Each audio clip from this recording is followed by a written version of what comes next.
Bismillah, assalamualaikum warahmatullahi wabarakatuh. Innal hamdalillah nahmaduhu wa nasta'inuhu wa nastaghfiruh wa na'udzu billahi min syururi anfusina wa sayyiati a'malina. May yahdihillahu fala mudilla lahu wa may yudlil fala hadiya lahu. Asyhadu an la ilaha illallah wahdahu la syarika lahu wa asyhadu anna Muhammadan abduhu wa rasuluhu la nabiyya wa la rasula ba'dah.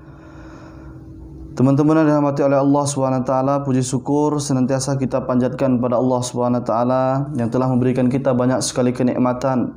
Nikmat yang paling utama adalah nikmat iman, nikmatul Islam, sehingga kita menjadi seorang mukmin, menjadi hamba Allah Subhanahu wa taala. Setelah kita menjadi seorang mukmin, menjadi seorang muslim, tentunya kita tidak ingin menjadi seorang mukmin, seorang muslim yang biasa-biasa saja. Akan tetapi kita tentunya semua ingin menjadi seorang muslim yang terbaik di mata Allah Subhanahu wa taala. Dan menjadi seorang muslim yang terbaik itu sudah diberikan tipsnya oleh Nabi Muhammad SAW. Nabi Muhammad SAW bersabda, "Khairukum man ta'allamal Qur'ana wa 'allamahu." Sebaik-baik kalian adalah yang belajar Al-Qur'an lalu mengajarkannya kepada yang lain.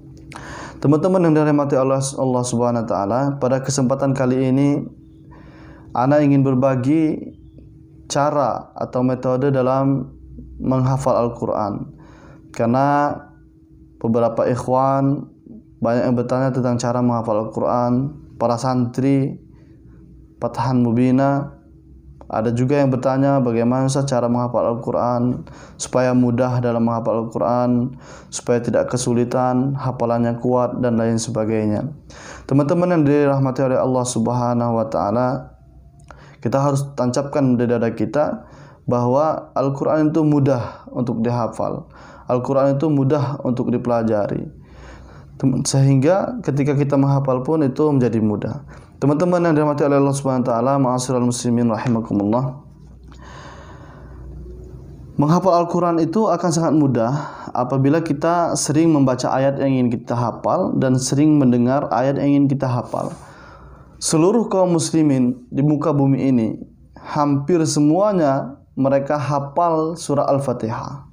Tidak ada seorang muslim, seorang mukmin yang tidak hafal surah Al-Fatihah di usia balighnya.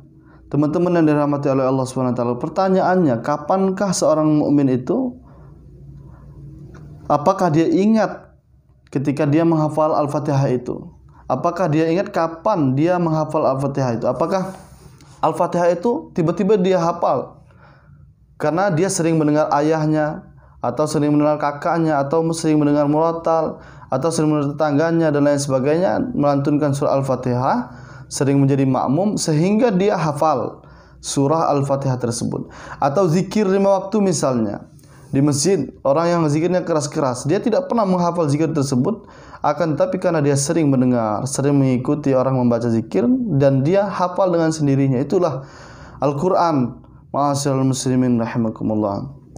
Orang yang sudah menghafal Al-Fatihah itu jarang lupa dalam menghafal Al-Fatihah itu, karena dia sering mendengar dan dia sering membaca Al-Fatihah itu sendiri.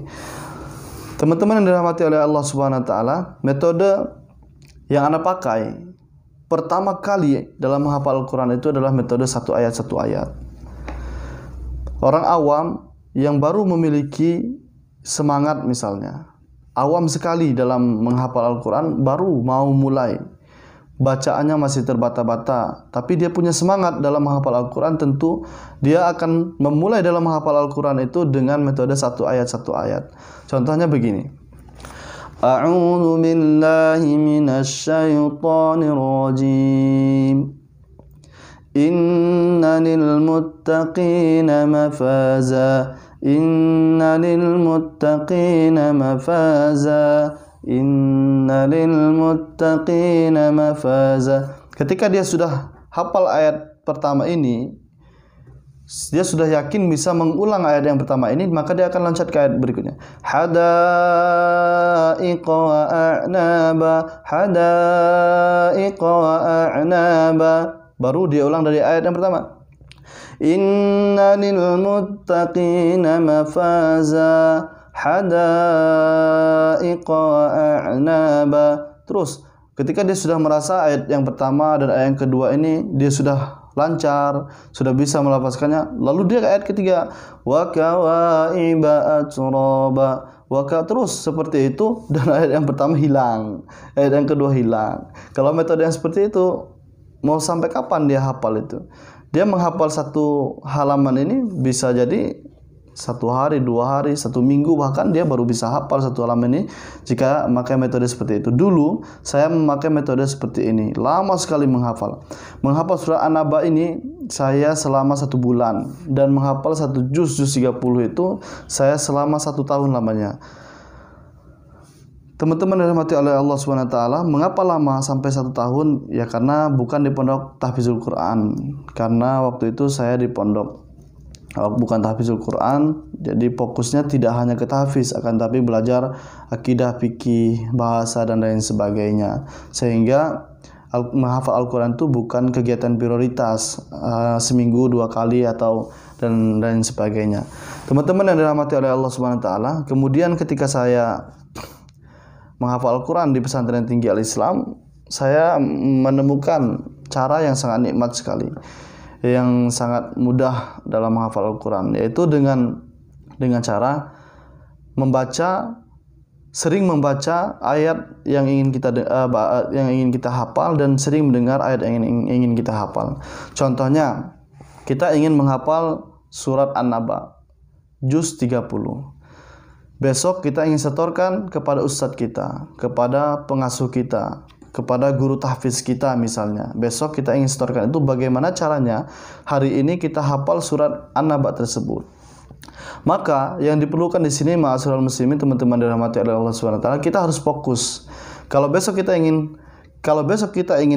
menyetorkan juz 30 surat An-Naba, maka pada hari ini yang kita dengarkan, yang kita baca hanya juz 30 surat An-Naba saja, tidak mengacak-acak ke tempat-tempat lain.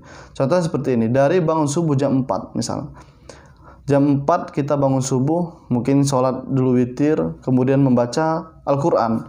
Maka ketika kita buka Al-Quran itu yang kita baca adalah surat An-Naba. Amma yatasaalun. Terus kita baca surat An-Naba dari awal sampai akhir. Sampai 1, 2, 3 kali.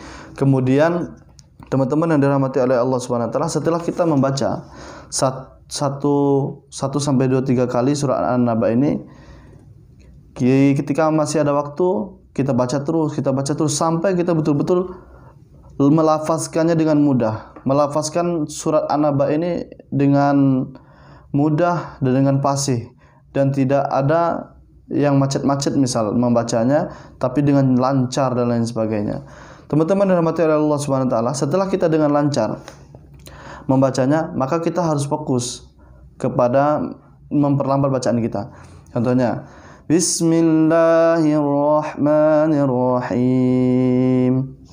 Amma yatasaalun. Betul-betul kita lihat hurufnya itu. Huruf per hurufnya kita lihat, supaya ketika kita nanti sudah mulai menghafal tidak ada kesalahan. Anin naba'il azim. Betul-betul kita lihat fathah, kasrah dan lain sebagainya, betul-betul tidak boleh ada kesalahan, sehingga ketika kita menghafal dari awal sampai akhir itu tidak ada kesalahan dalam harokat dan lain sebagainya. Teman-teman yang dirahmati oleh Allah SWT, setelah kita baca dari atas amma yatasaalun sampai ya laitani kuntu turaba, maka kita baca lagi satu ayat dengan artinya, satu ayat dengan artinya, satu ayat dengan artinya, 1 kali saja.